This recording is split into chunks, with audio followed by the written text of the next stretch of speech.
விழுப்புரம் மாவட்டம் திண்டிவனம் வட்டம் தீவனூர் கிராம சமுதாய கூடத்தில் நடைபெற்ற தில்லையாடி தெருக்கூத்து கலைஞர்கள் நல சங்கத்துக்கு விழுப்புரம் வடக்கு மாவட்ட திமுக அவைத்தலைவர் டாக்டர் சேகர் அவர்கள் 500க்கும் மேற்பட்ட தெருக்கூத்து கலைஞர்களுக்கு நலத்திட்ட உதவி வழங்கினார்.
அவர்களோடு கௌரவ தலைவர் ஏழுமலை, தலைவர் பெரியசாமி, துணைத் தலைவர் தாமோதரன், செயலாளர் செந்தில், பொருளாளர் கோவிந்தராஜ், ராஜாராம், ராஜேஷ் உடன் இருந்தனர்.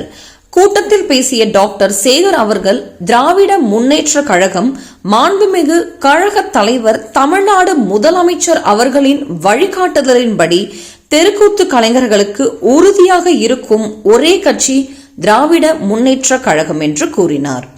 தெருக்கூத்து கலைஞர்களின் சங்கத்தின் சார்பாக முக்கிய பொறுப்பாளர்கள் சீனிவாசன் ராமகிருஷ்ணா, செல்வம், பார்த்திபன் மற்றும் நிர்வாகிகள் உறுப்பினர்கள் கலந்து கொண்டு நன்றியோடு விழாவை சிறப்பித்தனர். விழாவிற்கு வருகை தந்த ஒரு நபர் கண்ணீர் மழக ஐயா டாக்டர் சேகர் அவர்கள் இந்த பகுதியை சார்ந்த ஏழை எளிய மக்களுக்கு ஏதோ ஒரு இன்னல்கள் என்றாலும் உடனடியாக சட்ட நடவடிக்கை எடுத்து எங்களை காக்கும் தெய்வமாக விளங்குகிறார் என்று கூறினார்.